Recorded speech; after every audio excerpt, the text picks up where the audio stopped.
Te doy la bienvenida a la segunda parte del libro La filosofía de Bitcoin, escrita por Álvaro de María. Esta segunda parte se titula Bitcoin. Capítulo 4 del libro. ¿Cómo abordar Bitcoin? Cita de Aristóteles en su segundo libro de Metafísica. En efecto, lo mismo que a los ojos de los murciélagos ciega la luz del día, lo mismo a la inteligencia de nuestra alma ciegan las cosas que tienen en sí mismas la más brillante evidencia. Fin de la cita. Como las creencias nos constituyen, y Bitcoin va directamente contra dos de las más asentadas y prolongadas en el tiempo, es inevitable que la reacción natural, instintiva, sea oponerse a él, no creer en tal idea. Es lo normal, no solo porque hay mucho ruido y confusión alrededor, es que tenemos una predisposición a ello. Por si fuera poco, Bitcoin tiene una barrera de entrada enorme.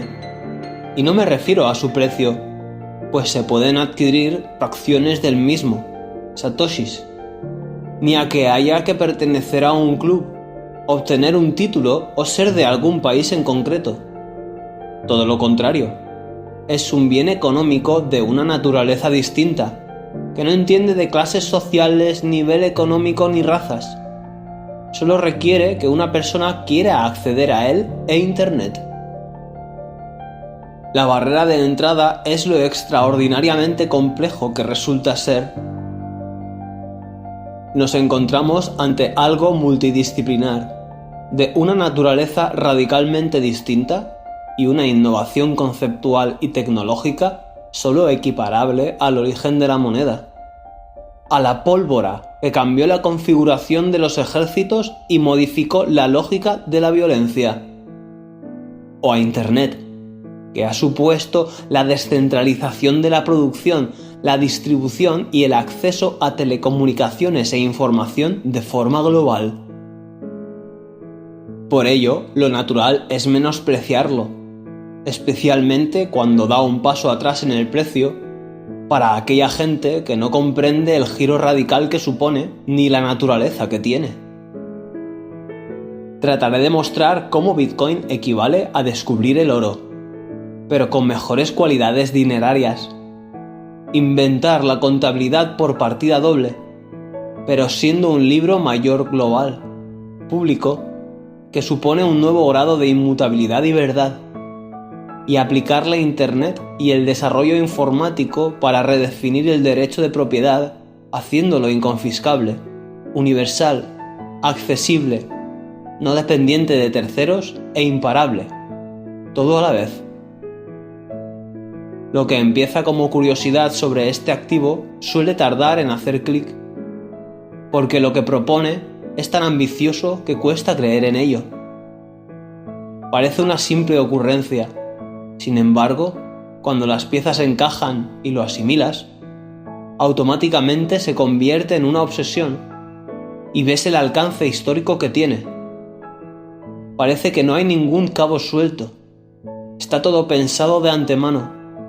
Cualquier objeción que plantees ya está perfectamente resuelta mediante mecanismos que ni imaginabas que podían existir hace más de una década.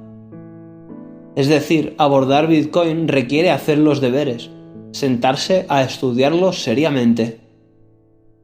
Porque la primera impresión es que es una cosa de nerds, de frikis, meramente especulativa, una burbuja que tiene poco recorrido, que hay muchas criptomonedas que pueden superar a Bitcoin, que tendrá algún fallo o se le podrá atacar, y especialmente que si supone algún problema a los estados, estos se lo quitarán de en medio sin dificultades. A estas cuestiones y otras trataré de dar respuesta. En este libro no se pretende abordar la totalidad de Bitcoin, tarea de dimensiones difícilmente abarcables, ni siquiera explicar su funcionamiento interno o novedades tecnológicas, campos que no domino, y sobre los que ya se ha escrito y desarrollado ampliamente, salvo aquellas que se consideren necesarias. Al igual que para reflexionar sobre la naturaleza de Internet o para utilizarlo, no se requiere conocer estos aspectos técnicos y tecnológicos, tampoco los considero necesarios para este ensayo. Cuando Euclides presentó a Ptolomeo el libro Los Elementos, que éste le había encomendado escribir, le preguntó si no había un camino más corto para aprender geometría que el de este libro llamado Los Elementos, que se le había entregado. A lo que Euclides respondió: no hay caminos reales para la geometría. Esta anécdota no vendría a señalar que da igual que seas el rey si quieres saber geometría. ¿Tienes que seguir el mismo duro camino que los demás? También es aplicable a Bitcoin. Con Bitcoin no hay atajos, pero una vez se empieza a comprender, supone una dosis de humildad y te hace imaginar un mundo de posibilidades que antes eran difíciles de plantear. Y sobre todo, que si como todo parece indicar, tiene éxito, te hace ver que va a haber un periodo de transición que está por definir. Por ello, considero que tenemos el deber moral, especialmente aquellos que tienen posiciones más ventajosas en la sociedad y las mentes mejor dotadas, de pensar y trabajar sobre él para construir un nuevo mundo. Capítulo 5. ¿Qué es Bitcoin? La siguiente es otra cita de Hayek de 1984. No creo que volvamos a tener un buen dinero hasta que se lo quitemos al gobierno de las manos. Es decir, no podemos quitárselo violentamente. Todo lo que podemos hacer es introducirlo astutamente de tal forma que no lo puedan parar. Fin de la cita. Bitcoin aspira a ser, claramente, esa astuta introducción. Veamos por qué. Un bien solo es considerado económico cuando es escaso, dado que si no es escaso no hay razón alguna para acapararlo ni intercambiarlo, como por ejemplo el aire que respiramos. Este aspecto, que es la primera lección de cualquier clase de economía, con los bienes digitales es problemático, porque son meramente conjuntos de datos. Lo fácil en este ámbito digital es multiplicar las unidades sin apenas coste. Por ejemplo, podemos distribuir una misma imagen a través de una aplicación de mensajería a múltiples personas, pero el hecho de poder replicar tantas veces como se quiera impide que sea un bien escaso, y por tanto, que merezca la pena acapararlo. Además, para un activo que aspire a convertirse en dinero, su reproducción ilimitada equivale a la falsificación. Imaginemos que 100 unidades monetarias de nuestro banco pudiesen ser enviadas a muchas personas a la vez, lo que se llama el problema del doble gasto. Este problema se podría resolver introduciendo un tercero que haga de intermediario y que garantice que esa imagen o esas 100 unidades monetarias no puedan ser reenviadas, como por ejemplo hacen las plataformas de series y películas, o los bancos con nuestras monedas digitales.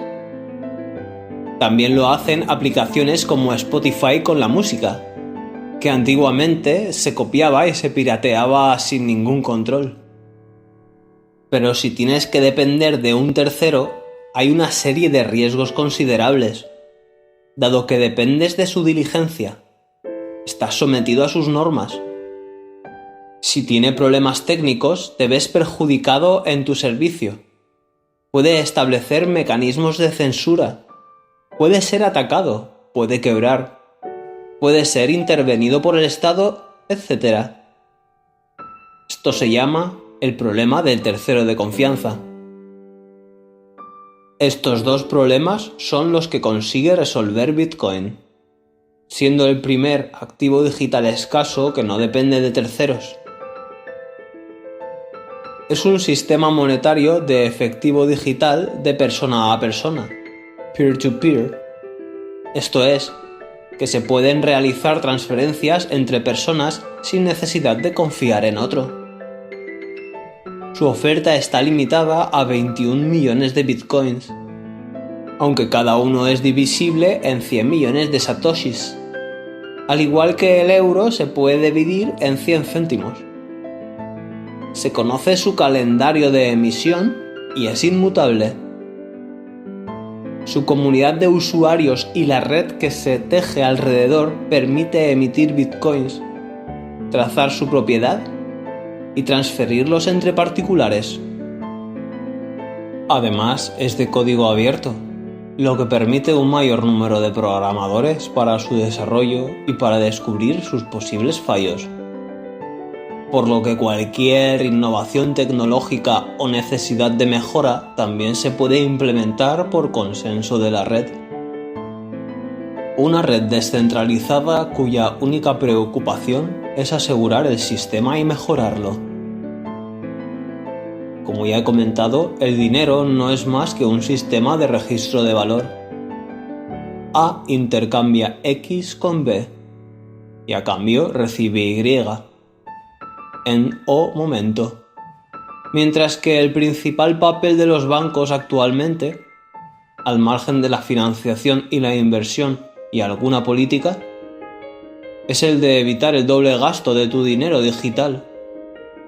Custodiar tus fondos con reserva fraccionaria, es decir, que solo guardan una fracción de lo que depositan sus clientes, y hacer un registro de lo que A ha enviado a B en O. Pues Bitcoin lo que hace es cumplir ese papel mejorándolo en todos los aspectos, y eso es lo que trataré de desarrollar. Bitcoin te permite custodiar tus monedas de Bitcoin, una moneda con muy buenas cualidades dinerarias, al 100%. Tiene un registro público, inmutable, sellado temporalmente, es decir, que registra la fecha y la hora, de todas las transacciones, que simultáneamente permite verificar el orden temporal de las mismas, impidiendo que los bitcoins que han sido enviados antes puedan volver a ser enviados, resolviendo ese problema del doble gasto que ya hemos comentado. Esto es lo que se llama la blockchain de Bitcoin. Una innovación comparable a la contabilidad, pero por partida doble. Además, es inconfiscable, redefiniendo el derecho de propiedad, accesible a cualquiera, incensurable, y sus transacciones no pueden ser paradas por un tercero. A continuación veremos todas sus cualidades con detenimiento y confrontaremos Bitcoin con sus alternativas. Voy a reproducir lo que hemos comentado antes de las cualidades del dinero para ver cómo encaja Bitcoin respecto de ellas. Se entiende mucho mejor lo que el dinero es si lo vemos como un adjetivo de determinadas mercancías, en lugar de como un sustantivo. Es cierto que estas mercancías, consideradas dinero, suelen tener determinadas cualidades distintas a otras. No suelen ser consumibles, son divisibles, escasas, transportables, fácilmente vendibles, con mucha liquidez, y almacenables, fungibles. Deben facilitar la cuantificación, difíciles de manipular, fáciles de verificar y que no se deterioren con el paso del tiempo. Todas estas cualidades son las que permiten que estas mercancías se utilicen como medio de intercambio, sean consideradas buen dinero. En definitiva, el dinero es una mercancía cuyo principal valor es facilitar los intercambios, lo cual es una función esencial, dado que reduce los costes de transacción. Por ello es tan fundamental en la sociedad. No suelen ser consumibles. Bitcoin no lo es. Son divisibles. Cada Bitcoin se puede dividir en 100 millones. Escasos. Solo habrá 21 millones como máximo, sin contar los que se pierden. Con mucha liquidez. Bitcoin es global y está operativo 24 horas, 7 días a la semana. Nota del editor de este audiolibro. A fecha actual del 8 de marzo del 2024, cuando estoy haciendo esta grabación, la capitalización del mercado de Bitcoin ya ha superado a Facebook Meta y está a punto de superar la capitalización a nivel global de todo el mercado de la plata por completo. El ETF de Bitcoin Spot de BlackRock y otros grandes monstruos financieros recientemente han sido aprobados. Así que ya te puedes imaginar si se cumple o no con bastante holgura esta característica del dinero tan importante que es la liquidez. Bitcoin ya la cumple y con creces. En cuanto a lo de ser almacenable, Bitcoin resulta extremadamente sencillo de almacenar y sus costes de custodia son menores que los de cualquier otro activo con el que pueda competir. Fungible. El dinero debe ser el bien fungible por excelencia, y que más fungible que un activo idéntico digital. Facilitar la cuantificación. Dada su divisibilidad y su escala global, permite la cuantificación de todos los bienes y relaciones a nivel global. Difícil de manipular. Su oferta es inmutable y su calendario de emisión conocido de antemano. Fácil de verificar. Cualquiera puede verificar todas las transacciones que han sido realizadas desde el origen. Que no se deteriore con el tiempo. Los bitcoins, al estar en el ciberespacio, no envejecen, y además sus transacciones son inmutables e irreversibles por mucho tiempo que pase. Bitcoin cumple todas las características deseables de un buen dinero, pero a una escala nueva, con una seguridad e inmutabilidad nunca conocidas, y redefiniendo el derecho de propiedad. Además, por todas sus características de globalidad, seguridad, imparabilidad, inmutabilidad, verificabilidad y no dependencia de terceros, permitiría reducir los costes de transacción de una economía cada vez más internacional. Bitcoin abre un nuevo mundo, un espacio de resistencia y libertad. Capítulo 6. Redefinición del derecho de propiedad. Cita de Michael Saylor.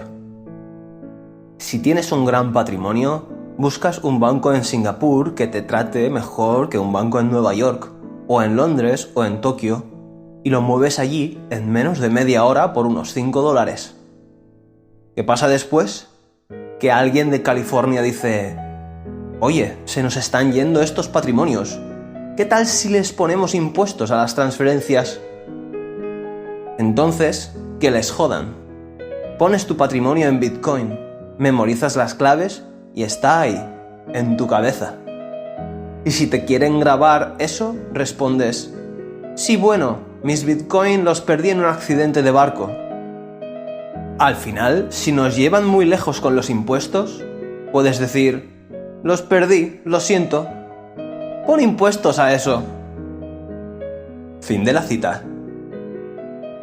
Muchos son los cambios que introduce Bitcoin, aunque sin duda alguna, uno de los de mayor trascendencia es el hecho de redefinir el concepto de propiedad privada, haciéndolo depender del conocimiento, en concreto, de unas claves.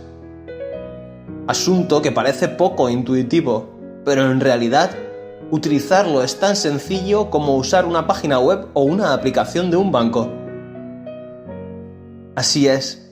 Bitcoin redefine el derecho de propiedad privada haciéndolo efectivo de tal manera que permite la inconfiscabilidad.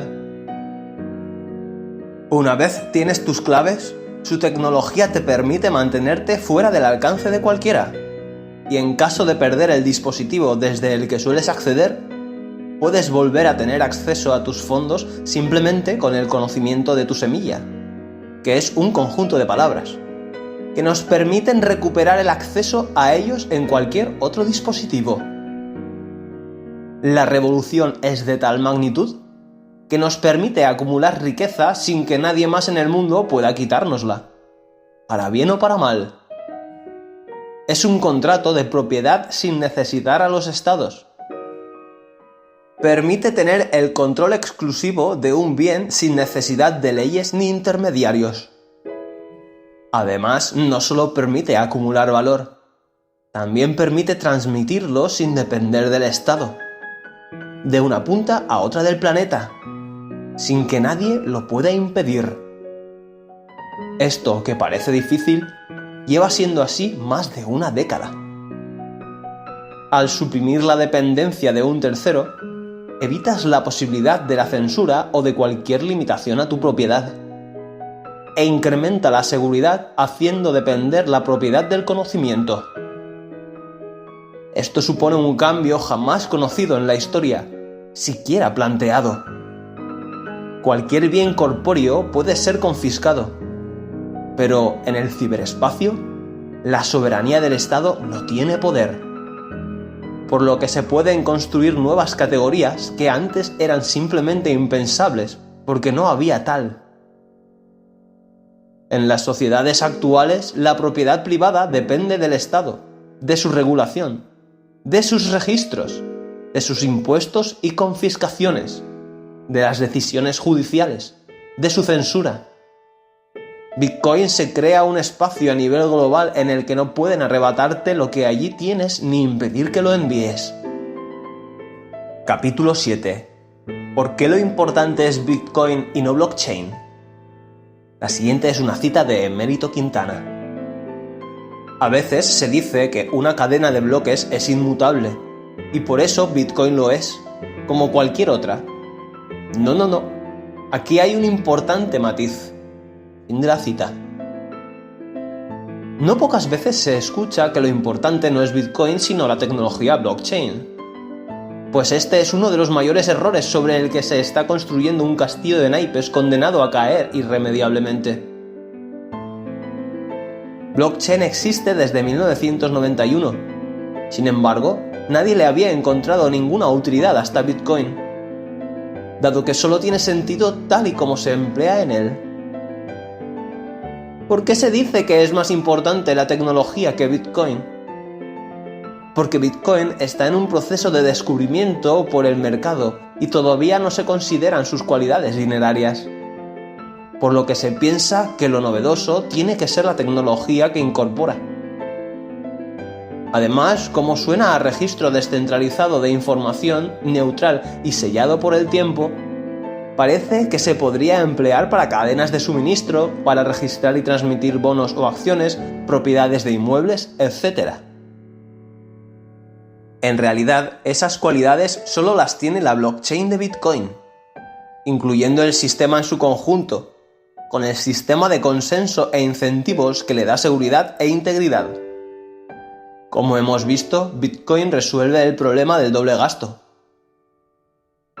Para ello necesitaba un registro inmutable, de tal forma que se evitase la posibilidad de enviar dos veces las mismas unidades monetarias digitales, y también resolver el problema de la dependencia de terceros.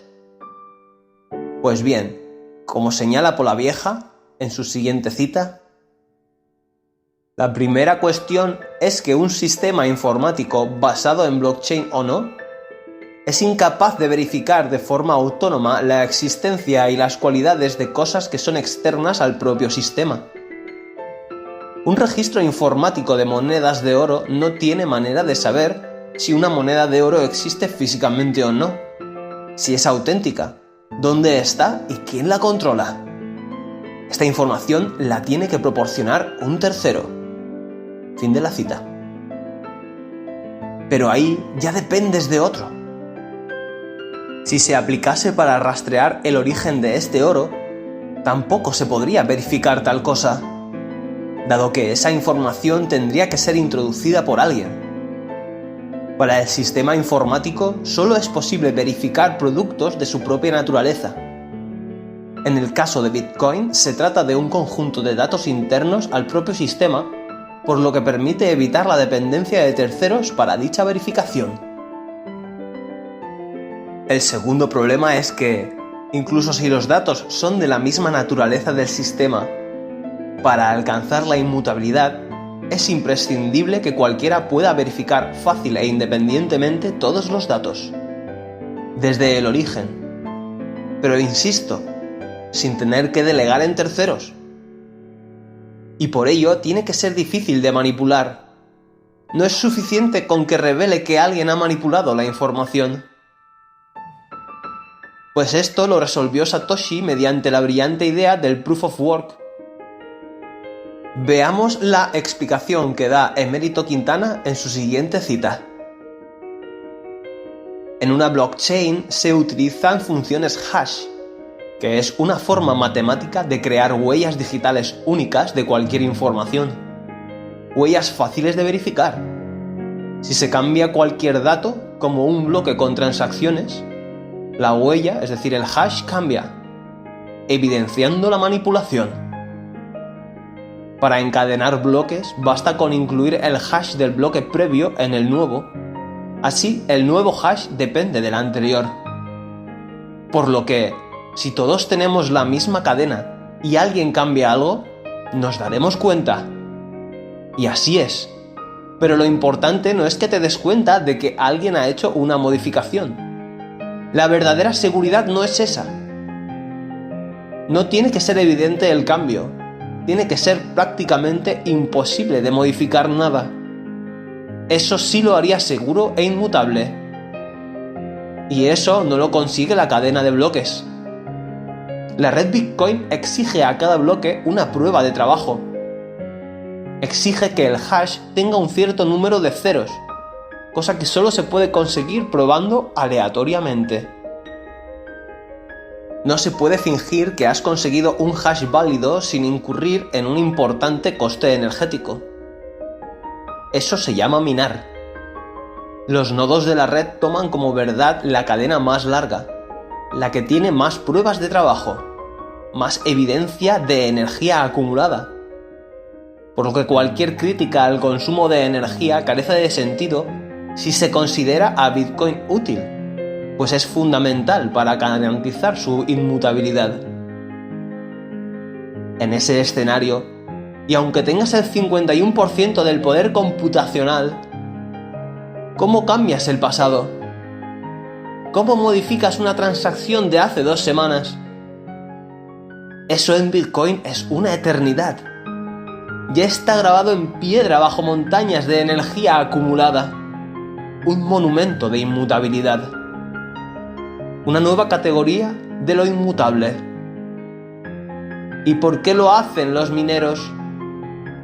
Por la recompensa. Por el equilibrado sistema de incentivos económicos que protege la red. Que ha pasado por un proceso ya irreplicable para que otros lo puedan imitar. Solo necesitamos un sistema global de Proof of Work, prueba de trabajo. No hay hueco para el segundo mejor. Fin de la cita. Por tanto, cualquier aplicación que emplee blockchain que no sea universalmente verificable e inmutable con datos internos del propio sistema o que dependa de terceros, es humo que te están intentando vender. Capítulo 8. ¿Y por qué no otras criptomonedas? ¿Será el Bitcoin superado por otras tecnologías? ¿Y qué pasa con el medio ambiente? Englobar todo bajo el concepto de criptomoneda probablemente sea el mayor error de todos los relacionados con el mundo de Bitcoin.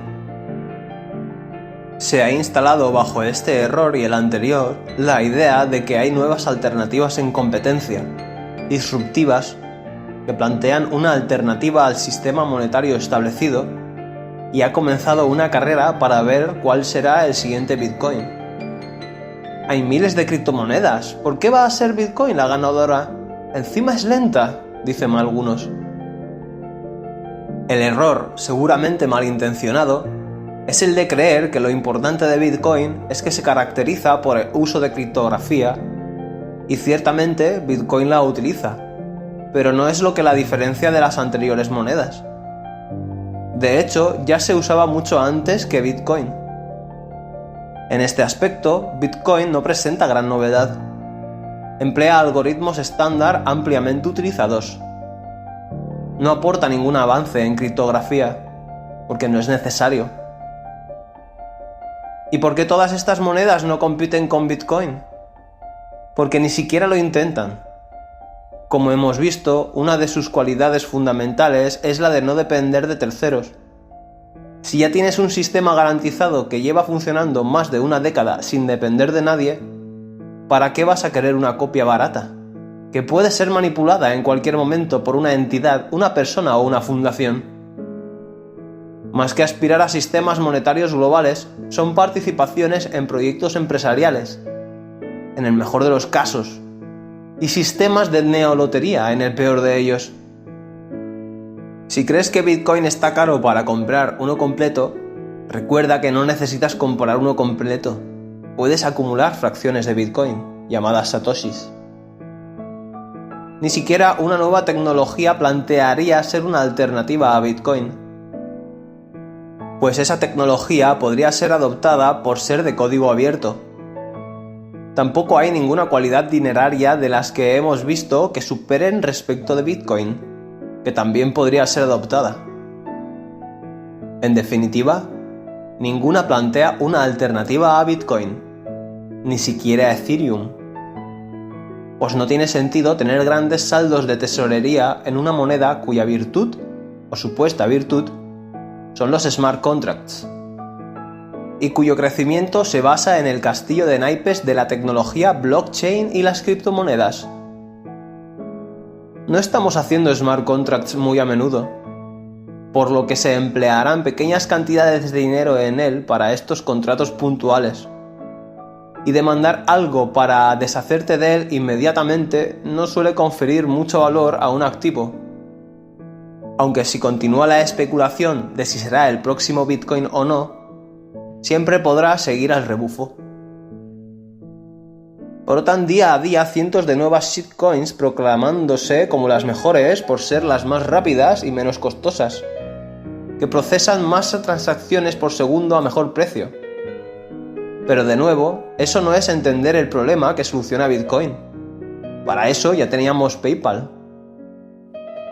Aquí de lo que se trata es de permitir la verificación universal sin depender de terceros para evitar el doble gasto. Y para ello la lentitud de la capa base es una virtud, no un defecto, pues aporta seguridad. Para que cualquiera pueda verificar todo, Bitcoin limita el número de transacciones que se pueden incluir en cada bloque y mantiene cierto tiempo entre bloque y bloque.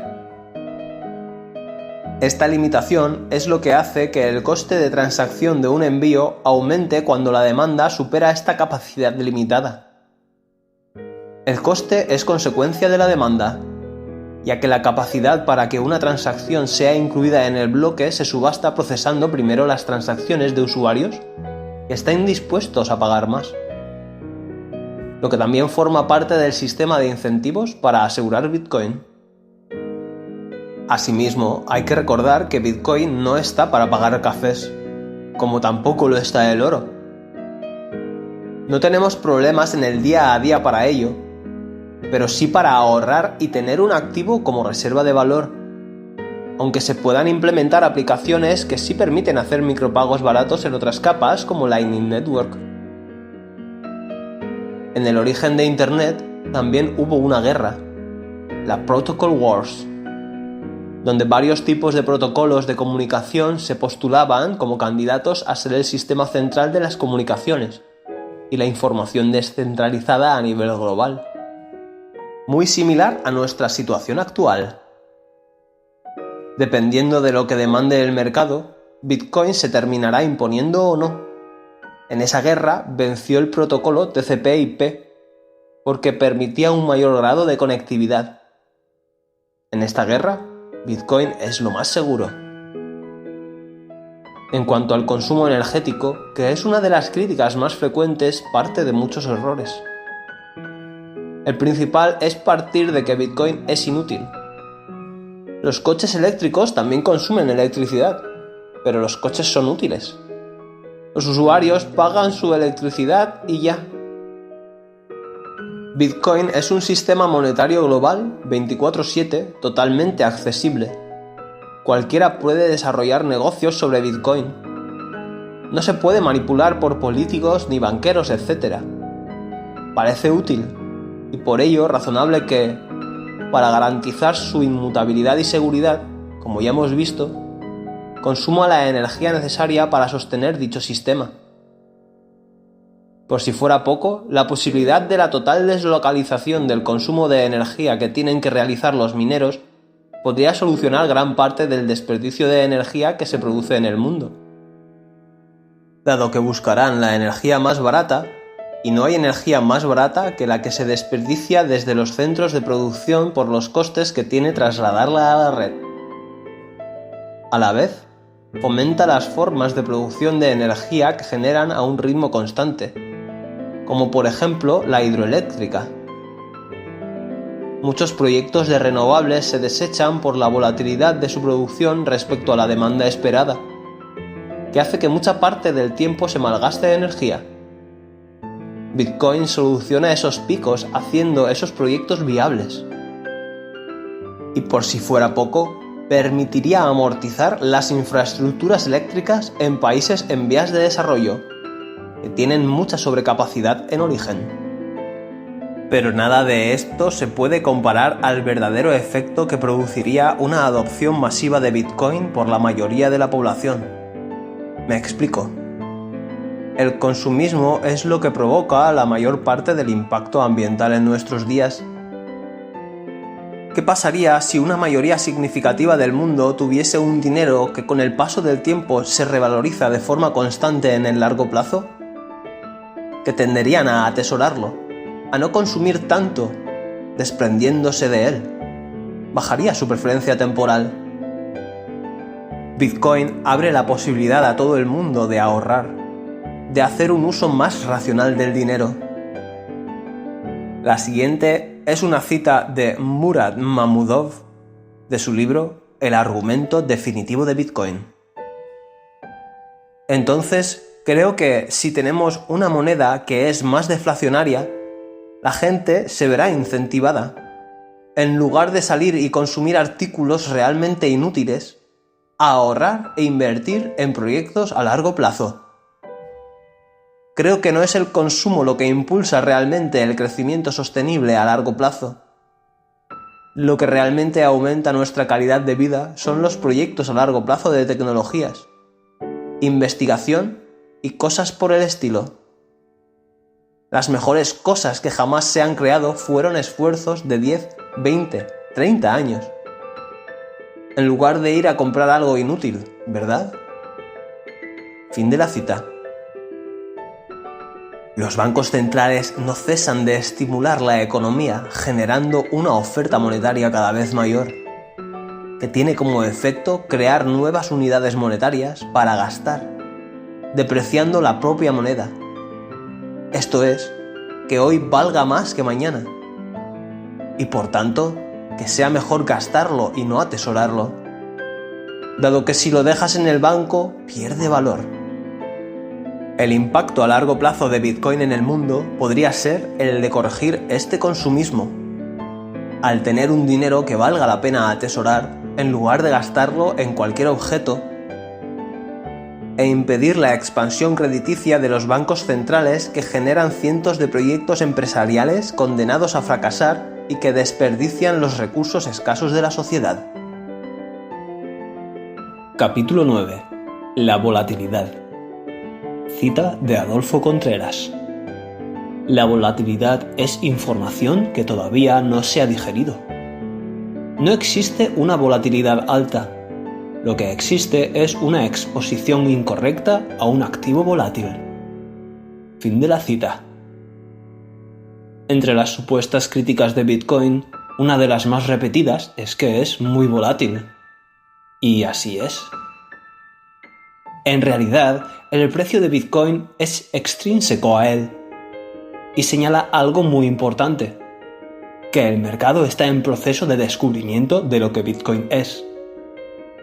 Y la única forma de pasar de valer $1 a ser la moneda global estándar es con volatilidad en el camino. Pero lejos de ser un inconveniente, es en realidad muy deseable. Al fin y al cabo, sin volatilidad, seguiría valiendo $1. Bitcoin no es una empresa ni cuenta con un departamento de marketing. Se tiene que dar a conocer de alguna manera. Los nuevos proyectos empresariales son muy difíciles de valorar.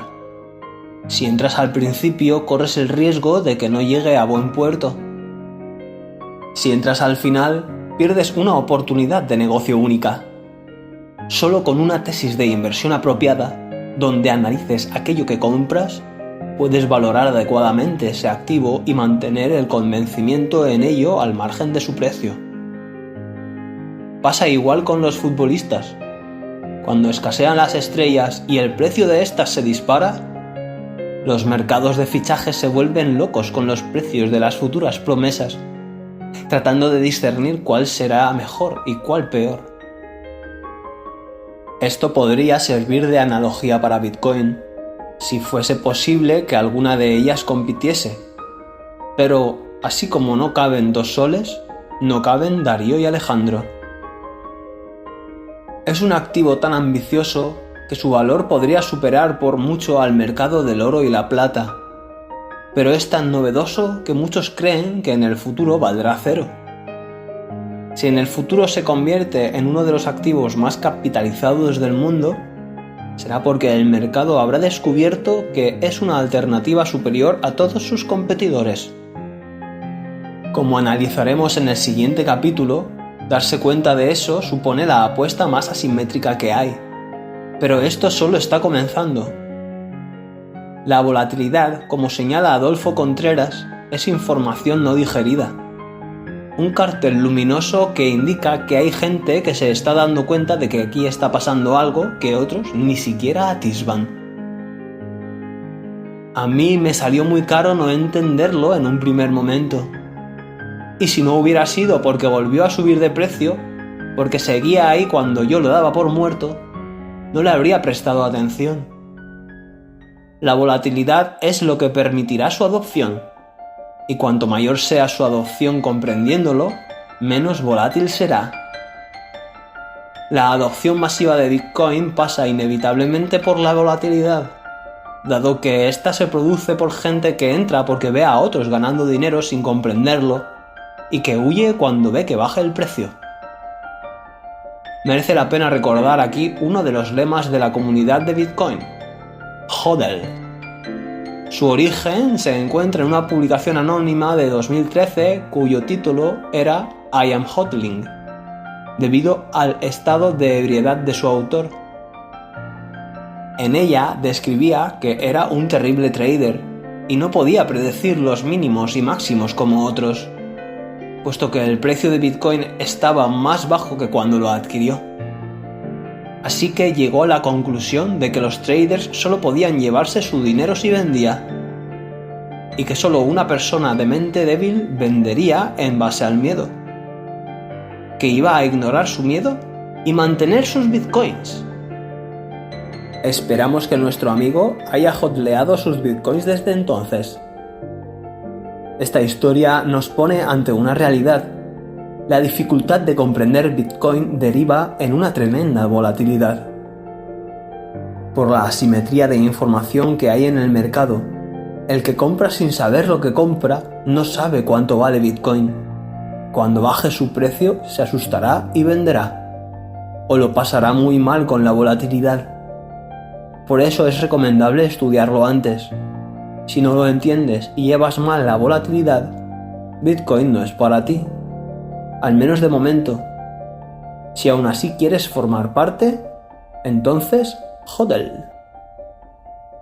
Bitcoin no tiene que hacer nada más que lo que lleva haciendo más de una década: ser inmune a todo el ruido a su alrededor y seguir su ritmo.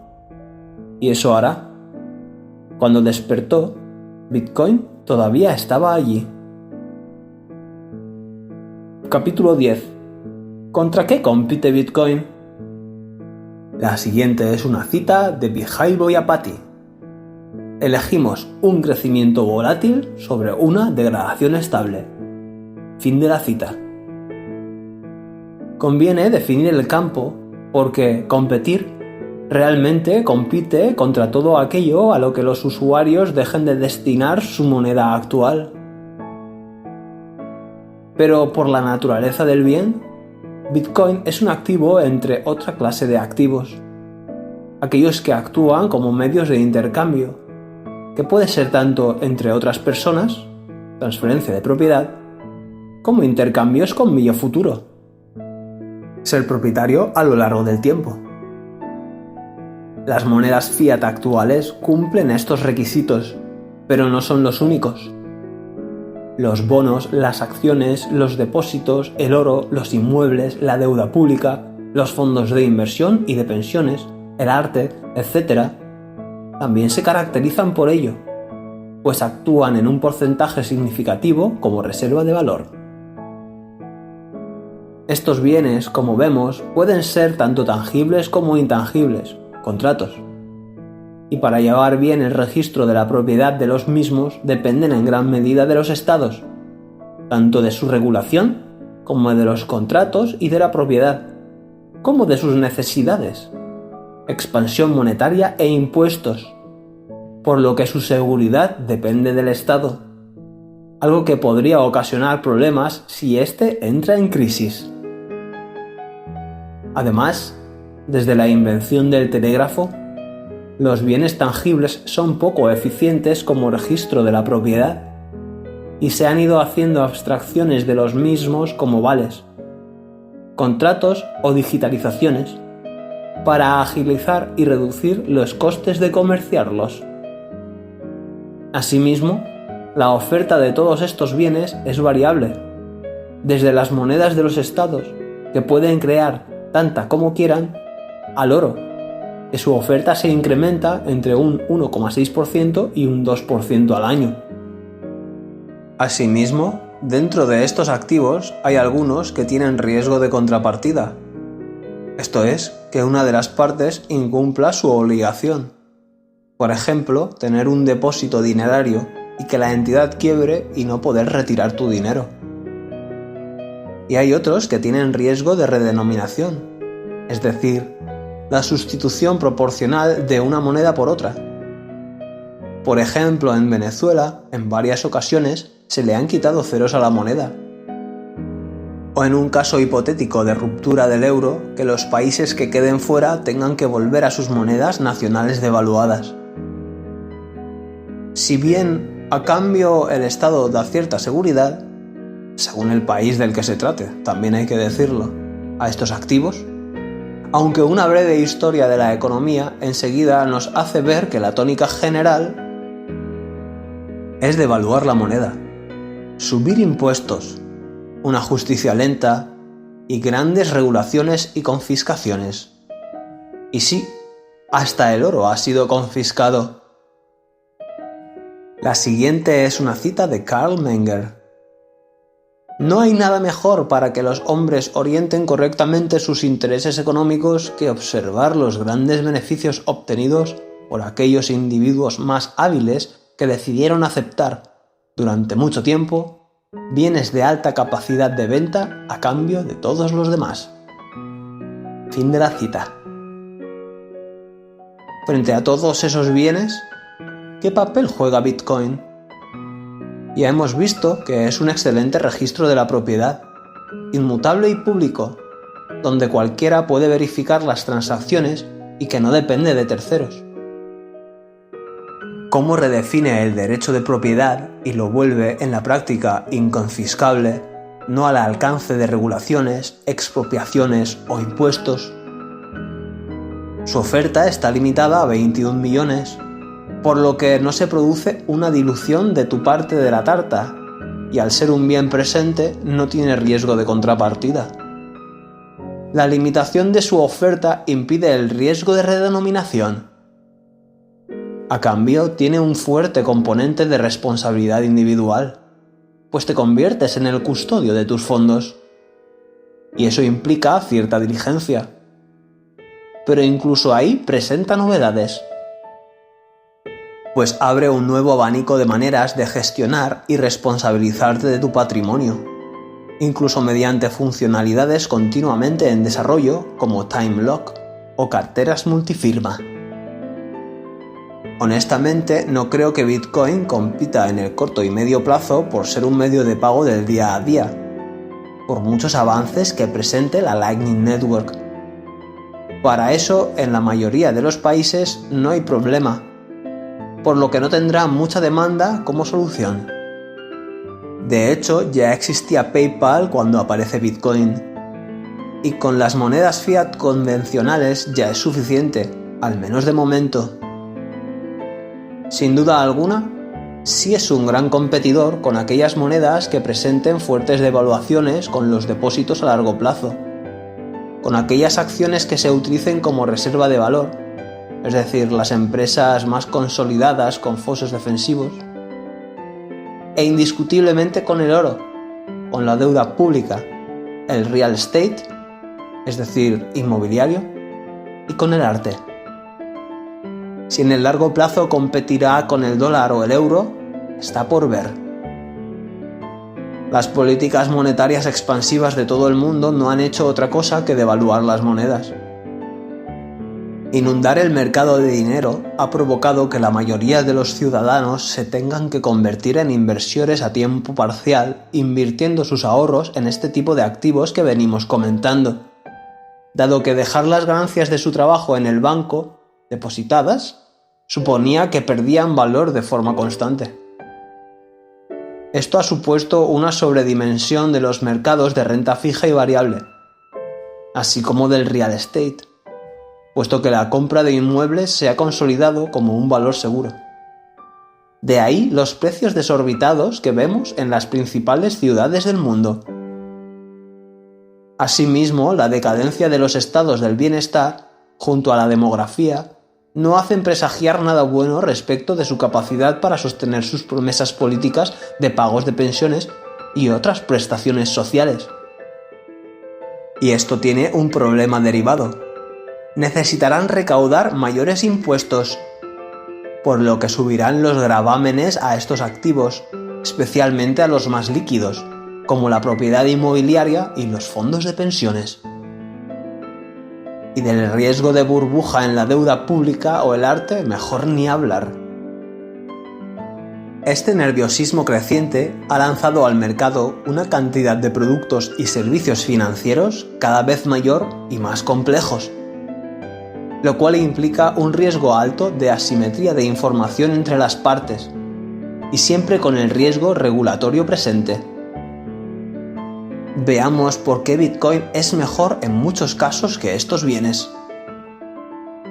Las principales ventajas de Bitcoin frente a todos sus competidores son su naturaleza, sus costes de custodia y conservación, sus costes de envío y liquidez, y sus riesgos respecto a sus alternativas. Sus principales desventajas son los riesgos de custodia, que implican cierta responsabilidad, y su volatilidad, aunque de esta última ya hemos hablado anteriormente, al igual que sobre su naturaleza. Sobre sus costes de custodia y conservación, Bitcoin es muy barato de custodiar, dado que solo es necesaria una wallet, y hay de muchos tipos. Y en caso de no querer hacerlo uno mismo, siempre puedes ceder la custodia a un tercero, aunque reduce una de sus virtudes, la no dependencia de terceros. Los costes de conservación no existen, dado que en el ciberespacio no envejecen. Además, es un campo sobre el que no se para de avanzar con medidas de seguridad como la multifirma, el time lock, el passphrase, por mencionar algunos. ¿Cuál es el coste de custodiar el oro? ¿Qué coste de conservación y vigilancia tiene un edificio o una obra de arte? ¿Sus costes de envío y liquidez? Pues en Bitcoin los costes de envío son variables en función de la saturación de la red. No suelen suponer una cantidad significativa y permiten enviar tanto valor como $1 o millones de ellos, relativamente rápido y barato. Mientras que su liquidez es muy elevada, siendo un mercado global que funciona 24 horas, 7 días a la semana, sin que nadie pueda pararlo ni impedirlo. ¿Cuánto cuesta enviar cientos de millones en oro? ¿Y en obras de arte?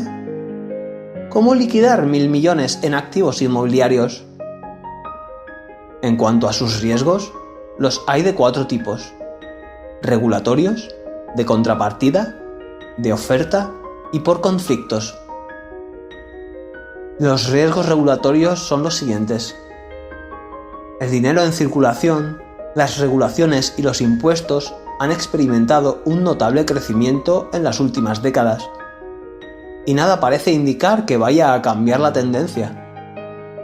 Bitcoin, frente a eso, ofrece un espacio de libertad y seguridad, y por tanto de tranquilidad, donde no te afecta. ¿Qué opciones hay de que los estados dejen de devaluar sus monedas? ¿Qué perspectivas hay de que no se incrementen las regulaciones? ¿Qué se puede esperar de los impuestos sobre todos los activos, especialmente los más líquidos, tras una crisis como la del coronavirus? ¿Dejarán los políticos los fondos de pensiones privados intactos, sabiendo que allí hay acumulado dinero? Y en cuanto a los riesgos de contrapartida, no son pocas las veces que un tercero ha incumplido su obligación. De hecho, todo el desarrollo del derecho a lo largo de la historia se debe, precisamente, a que hay quien incumple sus obligaciones y contratos. Bitcoin es un activo real, un bien presente. Por eso no tiene que estar respaldado por nada ni nadie. Del que dispones. No tienes riesgo de que alguien no te lo dé, salvo que lo mantengas en un exchange o bajo la custodia de un tercero. De aquí viene la frase "Not your key, not your coins". Si no tienes tus propias llaves privadas, no tienes tus propias monedas. Eso es lo que pasa en un exchange centralizado. ¿Ha quebrado alguna vez un banco y no ha podido devolver el dinero a sus depositantes? ¿Ha quebrado alguna vez un estado y no ha podido hacer frente a sus obligaciones?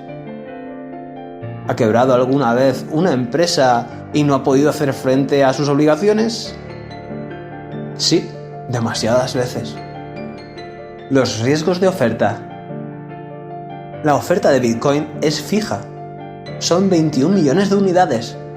Y conocemos su calendario de emisión de antemano. ¿Cuántos dólares se pueden emitir? Y no hablemos ya de otras monedas. ¿Quién te garantiza que no va a aparecer un competidor de la empresa que tenga acciones y lo va a expulsar? ¿Se podrá seguir emitiendo deuda pública a estos niveles indefinidamente? Por último, los riesgos por conflictos. Bitcoin es inconfiscable y no depende de terceros, por lo que su portabilidad es total y su invulnerabilidad muy alta. Puedes cruzar una frontera con millones de dólares en tu cabeza. La mayor parte del mundo vive en lugares seguros, pero ¿qué garantía hay de que siempre siga siendo así? La historia no es más que la sucesión de conflictos entre diferentes potencias. War never changes. En caso de que suceda, ¿qué parte de tu patrimonio estaría a salvo o podrías llevar contigo y liquidarlo en cualquier parte del mundo? Todavía estamos en los inicios de Bitcoin, en un procedimiento de descubrimiento de sus cualidades por parte del mercado. Me parece que no son pocas sus ventajas frente a sus competidores. Aquí termina la segunda parte del libro. Como ya te comenté, si quieres apoyar la producción de más audiolibros como este, te agradezco que dejes un me gusta y un comentario de apoyo. Muchas gracias y nos vemos en la tercera parte.